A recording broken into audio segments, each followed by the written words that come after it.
Well, hello, and welcome to Stop, Let's Team Up, Episode 80, Danger Street 9, and First Issue Special 9. I'm kind of looking forward to this. Or I was happy to see that Danger Street was coming out on this past week, and I made a little walk to the comic shop, and I picked it up at Velocity Comics in Richmond. I was very happy. It's got a great cover, and I was looking forward to rereading First Issue Special number 9, featuring Dr. Fate, it's a classic Dr. Fate comic. I think it's one of my favorite Dr. Fate comics all time. It's kind of just the perfect one and done story for him. But let's start with Danger Street 9. That's the main thing, and I like to start with that. So we're going to start. Danger Street 9 was released on September 12th, 2023. It is cover dated November 2023. It is entitled Chapter 9, Dr. Fate. Has a wonderful Jorge Fornes cover. Its executive editor is Marie Javins. It is written by Tom King, penciled and inked by Jorge Fornes. Dave Stewart, colorist, what a genius. Letterer, Clayton Cowles. Editors, Brittner Holzer, Gillian Grant, and Chris Conroy. And this, unlike others, only has really the two characters in it. That is Codename Assassin and Manhunter.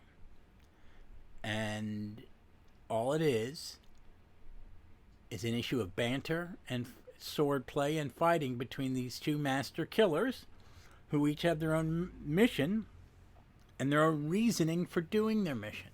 And I could go through it page by page. I don't think I could do it justice because it is a dialogue-heavy comic. It is a conversation. A lot of people will probably be turned off by that, I think, in some ways. I'm not. I really enjoyed it. It was a long read. I liked it. I read it twice. I'm glad I did because there's a lot going on. But it is basically every page is in a 2-column, 8-panel. There are 8 panels on a page, 2 by 2, and the whole comic is their battle and their conversation about why they kill, who they kill for. They have, they're just talking because they're really basically the same freaking character. They're the same comic book trope. But one has, more storied history than the other. And it's beautiful. I like the fact that he went with the 8-panel pages. I like it is about a sword. It's a sword fight because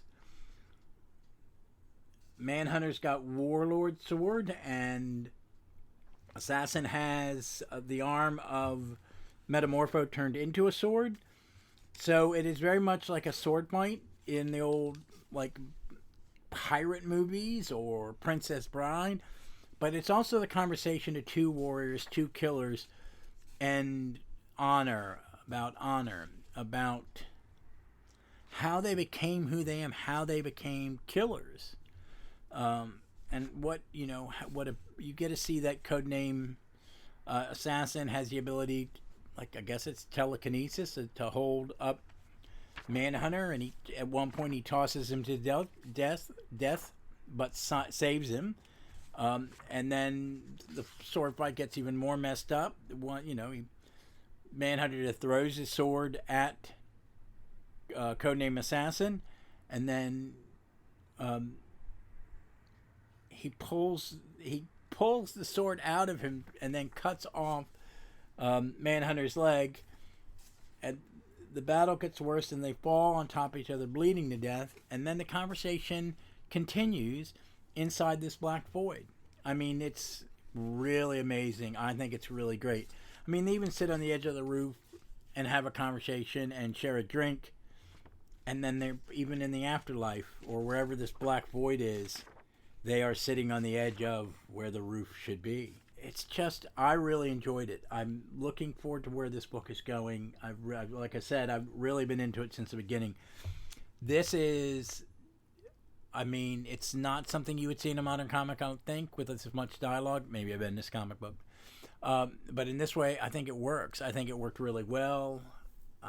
I think you get to know these characters a little bit better.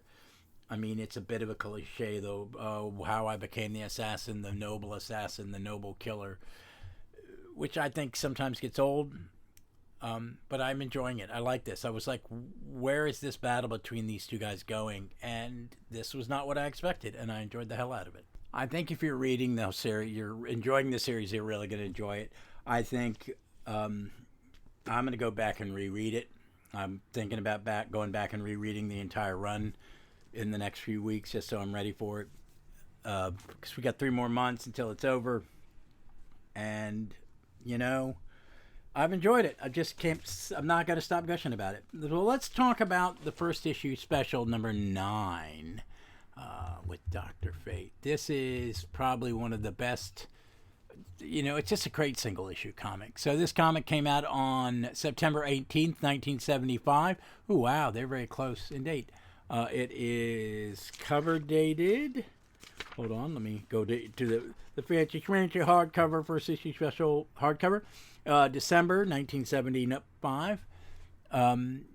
Editors of this were Jerry Conway and his assistant, Paul Levitz. It has a great Joe Kubert cover where you see Doc Fate fighting flying Sphinx. It's very cool. I like it a lot. It is been repeated twice in the Immortal Dr. Fate series, 1985 number 1. I don't remember what that is. Was that a reprint? And DC's first issue special hardcovers. The story is called The Mummy That Time Forgot. It's written by Martin Pascal. If I said, he's not my favorite comic writer, but this I think is it's a great comic. It's really, really great comic. Written and penciled in ink by the amazing Walt Simonson, and we'll talk about what I think about this early Walt Simonson art. Letters Ben Oda and Walter Simonson. And the plot, the synopsis in the fandom wiki is a little long, so I'm not really going to kind of go through it. I'm just going to kind of go through the comic and give you my thoughts on it this time. One, the art is stellar. I think this is the second thing I ever saw drawn by Walter Simonson. I think the first thing I ever saw drawn by him was his Alien adaptation, which if you have a copy of it, I'm jealous because I would love to own a copy of that. I think it's amazing. It's just, you see, he starts out great. This is as good as his Thor stuff. I think in some ways it's better. I like his inks on himself. It's got an energy to it, and his layouts and how he tells a story is just spectacular. It starts with, he's already racing to the scene of the danger, and it says, when evil strikes, when chaos is unleashed upon the universe, and those who live in order scream in anguish, one man alone is equal to the challenge. He alone wields the power to match the dark forces, for he is more than a man. He is Dr. Fate. Wah, wah, wah. It's awesome. I loved it. I love that. But he's kind of like, he flies. He doesn't fly like Superman. He flies like he's on a surfboard, which I think is kind of cool. He's just being carried on. And he goes to the Boston Museum of Egyptology and finds 2 dead. That we see these 2 guys talking about the sarcophagus, blah, blah, blah, when it is. And then it starts opening. And next thing we see is their broken bodies. They're dead. And there's this giant mummy. And he calls out Naboo, who is the person inside the helmet, not the man who wears the helmet. They know each other. His name, the mummy, is Khalees, and they have a battle, and they throw around some magic spells with Ankhs, and it just becomes a battle, and there's some fisticuffs, and then Doc Fate is knocked unconscious. He goes back to the tower, and Inza, his wife, is there, and she's like, why do I keep doing this, man? Just, it's not worth it. And then she goes out after patching him up, tired of Naboo getting him all beat up. And Kent does some research, and we get the history of Khalees. He is the high priest. He causes some trouble, and he gets in the battle with Naboo over his Naboo's amulet. And to keep him from ever rising again, they turn him they mummify him alive, and trap him in a sarcophagus. And then we cut to Dr. Fate's origin, which is beautifully retold here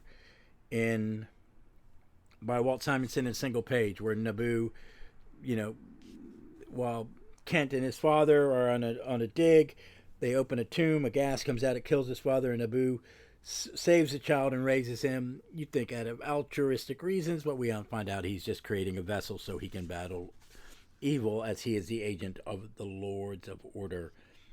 And we also find out that Inza is going to go help. She goes by she's going to head to the museum. She decides that she's not as mad as she should be. And we get back to a really beautiful supervillain battle between Naboo, Doc Fate, and Khalees, until Inza comes to the rescue.